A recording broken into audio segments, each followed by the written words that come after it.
वहीं महाराष्ट्र की सियासत से जुड़ी एक और बड़ी खबर, अमित शाह से मिले हैं एनसीपी सांसद प्रफुल्ल पटेल। दिल्ली में अमित शाह और प्रफुल्ल पटेल की मुलाकात हुई है, ये बड़ी जानकारी। उनके साथ सुनील तटकरे भी मौजूद रहे। महाराष्ट्र सियासत से जुड़ी एक बड़ी जानकारी, प्रफुल्ल पटेल ने अमित शाह से मुलाकात की है, जो जानकारी मिल रही है इस वक्त की।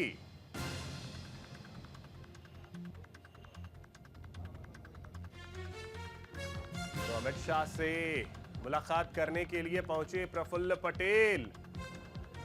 मुलाकातों का दौर लगातार चल रहा है। बड़ी बात यह कि चेहरा कौन होगा, फडणवीस या एकनाथ शिंदे।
तो इस वक्त अधिक जानकारी के साथ हमारे सहयोगी आनंद और साथ ही साथ शुभम हमारे साथ जुड़ रहे हैं। आनंद, सबसे पहले आपके पास आ रहे हैं, जो तस्वीरें हम अभी दिखा रहे थे, मुलाकात हुई है प्रफुल्ल पटेल की गृह मंत्री अमित शाह से। कुछ जानकारी, क्या बात हुई है? क्योंकि सीएम के चेहरे को लेकर महाराष्ट्र में सस्पेंस लगातार बरकरार है।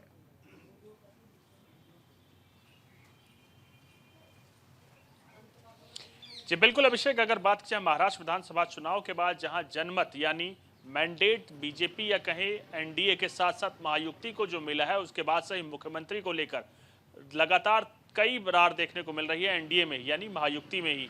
एकनाथ शिंदे की अगर बात किया तो एकनाथ शिंदे लगातार जनता के बीच में उन्होंने बताया कि मेरी सरकार ने क्या क्या काम किए, और अब उनका ये कहना है अपने तमाम समर्थकों से कि जो मैंडेट मिला है वो उनके काम पर मिला है, उनकी योजनाओं पर मिला है, तो जिसके बाद उनको ही मुख्यमंत्री के तौर पर आगे कैरी ऑन करना चाहिए। लेकिन बीजेपी की तरफ से अगर बात की, बीजेपी से दो नाम सामने निकल कर आ रहे हैं। पहला देवेंद्र फडणवीस जो कि कार्यवाहक उप मुख्यमंत्री हैं इस वक्त भी, उसके साथ केंद्रीय मंत्री नितिन गडकरी। ये दो नाम आरएसएस ने बीजेपी की तरफ आगे बढ़ा दिए हैं और दो नाम को लेकर बीजेपी में मंथन चल रहा है। लेकिन उसके साथ साथ कई एलाइज, जैसे रामदास अठावले की बात की जाए, एनसीपी की बात किया तो एनसीपी लगातार इससे पहले ही देवेंद्र फडणवीस का समर्थन कर चुकी है, रामदास अठावले समर्थन कर चुके हैं। एनसीपी का दौर लगातार आप देखिए, जहां महाराष्ट्र में क्या रेशियो होगा, कैबिनेट में कितने प्रोफाइल उनके पास जाएंगे, उसको लेकर चर्चा कर रहे हैं। तो उसके साथ साथ एक प्रफुल्ल पटेल और सुनील तटकरे दिल्ली में मौजूद हैं। पिछले दो दिनों से लगातार बीजेपी आलाकमान के साथ अभी कुछ देर पहले ही गृह मंत्री अमित शाह से मुलाकात करने के बाद निकले हैं। तो जो बाकी बातें बताई जा रही हैं, जो दिल्ली में मुलाकात हुई है कैबिनेट प्रोटोकॉल को लेकर, आते हैं फिर से आपके पास। शुभम, तब तक आपसे ये जानना चाहेंगे कि खबर ऐसी आई कि देवेंद्र फडणवीस को दिल्ली बुलाया गया है और वो दिल्ली आ रहे हैं। इस बीच एक फॉर्मूले को लेकर कुछ ऐसी चर्चाएं चल रही हैं कि हो सकता है एकनाथ शिंदे केंद्र का रुख करे और उनके बेटे को उप मुख्यमंत्री बनाया जाए। कुछ इस फॉर्मूले को लेकर जानकारी? देखिए सिर्फ खाली ये बातें कही जा रही हैं। अब से कुछ देर बाद, ऐसी कुछ मिनट के बाद एकनाथ शिंदे खुद अपने आने वाले घर पर प्रेस कॉन्फ्रेंस करने वाले हैं, जहां पर पूरी तरीके से तस्वीर साफ हो जाएगी कि एकनाथ शिंदे का इस वक्त स्टैंड क्या है। लेकिन देखिए जो उनकी पार्टी है शिवसेना वो यही चाहती है कि एकनाथ शिंदे भी किसी भी तरीके से मुख्यमंत्री बने रहे। लेकिन अब लगभग ये तय माना जा रहा है कि शायद देवेंद्र फडणवीस ही महाराष्ट्र के अगले मुख्यमंत्री होगा और उनके चेहरे पर जो ताजपोशी होगी वो उनके चेहरे पर, उनके सर पर होगी।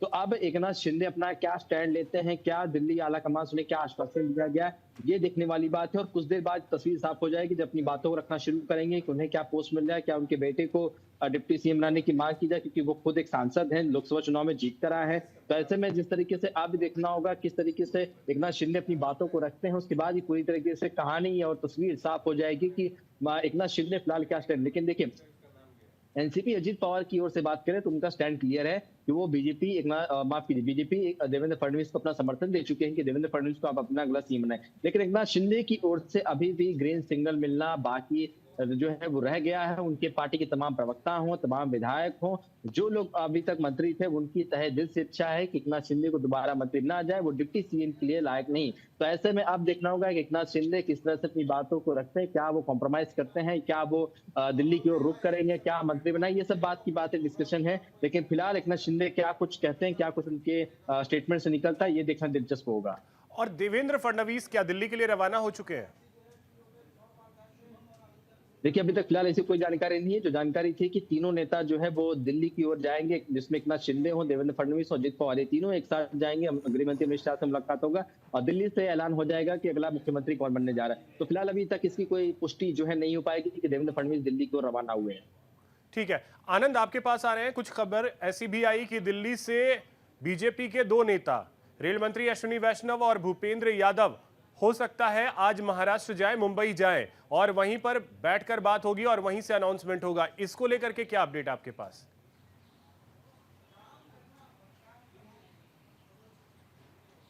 जी बिल्कुल, आपने सही कहा अभिषेक। अगर केंद्रीय मंत्री अश्विनी वैष्णव की बात की जाए और उनके साथ भूपेंद्र चौधरी की बात की जाए, भूपेंद्र यादव, तो कहीं ना कहीं वो दोनों ही नेता अब पर्यवेक्षक के रूप में उधर भूपेंद्र यादव, माफ कीजिएगा, भूपेंद्र यादव और अश्विनी वैष्णव दोनों ही नेता पर्यवेक्षक के रूप में महाराष्ट्र जाएंगे। दरअसल आपने इस वक्त जो कवायद देखी, कहीं ना कहीं मुख्यमंत्री को लेकर जो सस्पेंस बरकरार है, उसी दौर पर लगातार प्रेस कॉन्फ्रेंस का दौर भी लगातार चल रहा है। जैसे कि अभी आपने शुभम बता रहे थे कि एकनाथ शिंदे परफॉर्मेंस करेंगे, उसके साथ ही कुछ देर बाद यानी 3:30 बजे रामदास अठावले जो कि केंद्रीय राज्य मंत्री हैं, वो भी प्रेस कॉन्फ्रेंस करेंगे दिल्ली में। तो कहीं ना कहीं प्रेस कॉन्फ्रेंस का दौर दिल्ली में जारी है और उधर सरकार बनाने को लेकर 2 पर्यवेक्षक दिल्ली से बनाए जाएंगे। दरअसल पहले इस चीज को लेकर, सरकार बनाने को लेकर जैसे ही रस्साकशी शुरू हुई तो देवेंद्र फडणवीस को दिल्ली बुलाया जाना था, लेकिन उसके बीच जब पर्यवेक्षकों की नियुक्ति कर दी गई तो अब देवेंद्र फडणवीस दिल्ली नहीं आएंगे।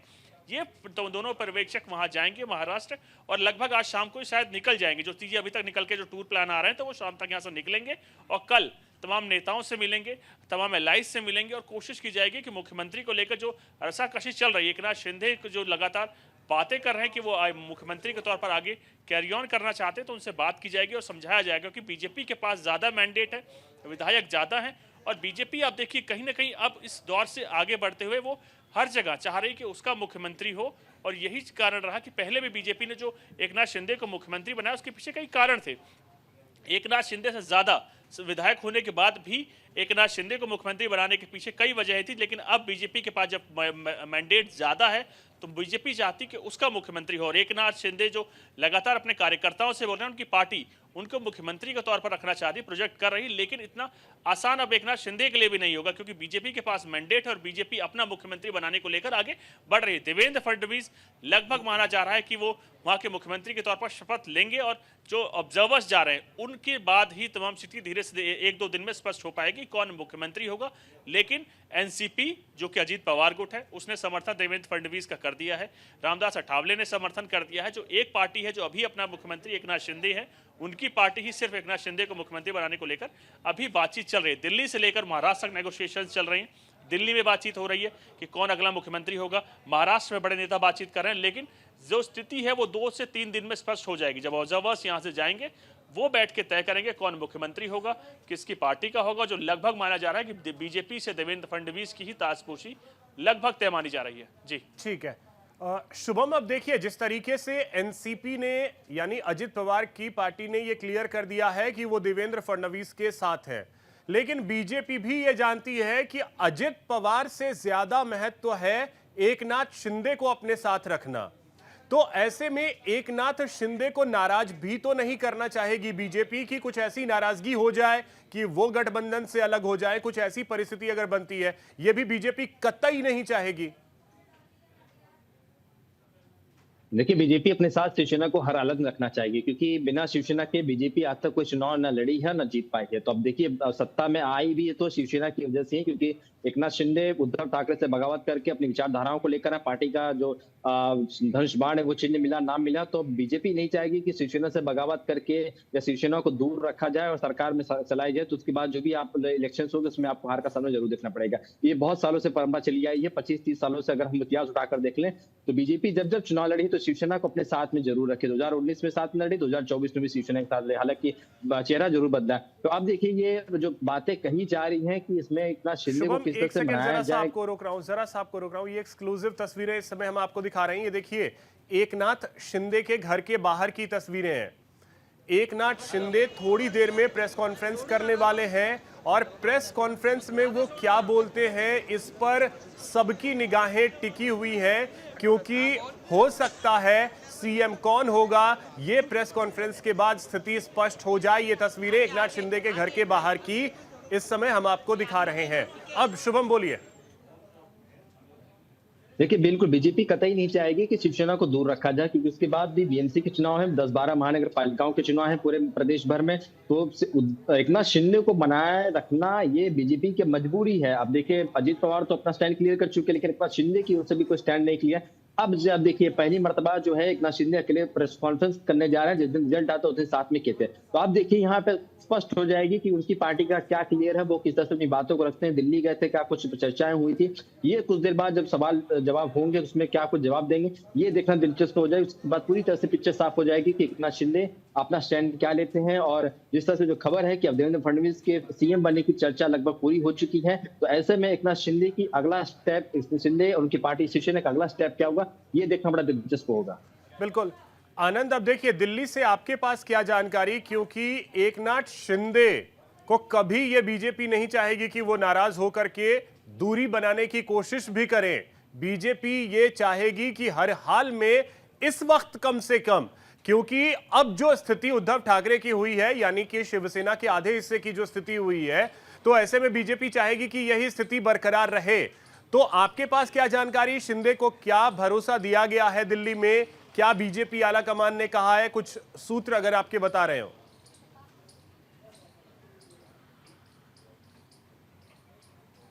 देखिए अभिषेक, अगर इस तमाम चीज़ों की बात की तो कहीं ना कहीं, जैसे कि हमारे रिपोर्टर शुभम भी बता रहे थे कि शुभम ने चीज़ें स्पष्ट कर दी, लेकिन उसमें कुछ चीज़ें मैं भी जोड़ना चाहता हूं। वो ये है कि तमाम जो लेगेसी है उद्धव ठाकरे की, जो बाला साहब ठाकरे के बाद आनी थी उद्धव ठाकरे में, वो ना उद्धव ठाकरे के आने की वजह सीधे एकनाथ शिंदे में आई है, क्योंकि वो विचारधारा की उसको फॉलो करते हो। तमाम वोटर्स ने ये माना है कि जो शिवसेना है, जो असली शिवसेना है, वो एकनाथ शिंदे की शिवसेना है। जो वोट जो टर्न हुए हैं एकनाथ शिंदे की तरफ शिवसेना वाले, उसको बीजेपी समझती है। मराठा वोट बैंक में अच्छी खासी सेंधमारी एकनाथ शिंदे ने करी है, बीजेपी इसको समझ रही है, और यही कारण है कि बीजेपी हर संभव कोशिश कर रही है कि उनको समझाया जा सके।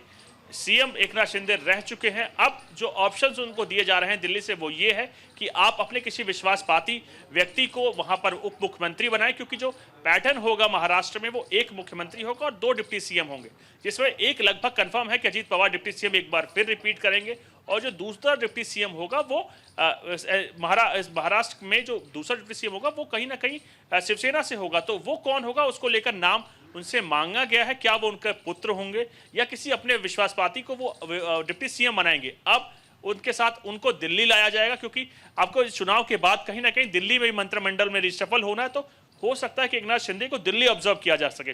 बड़े नेता हैं। चलिए ठीक है आनंद, नजर आप भी बना के रखिए, और शुभम आप भी नजर बना के रखिए, क्या स्थिति बनती है ये देखना बेहद अहम होगा। बहुत शुक्रिया आप दोनों का तमाम जानकारी के लिए।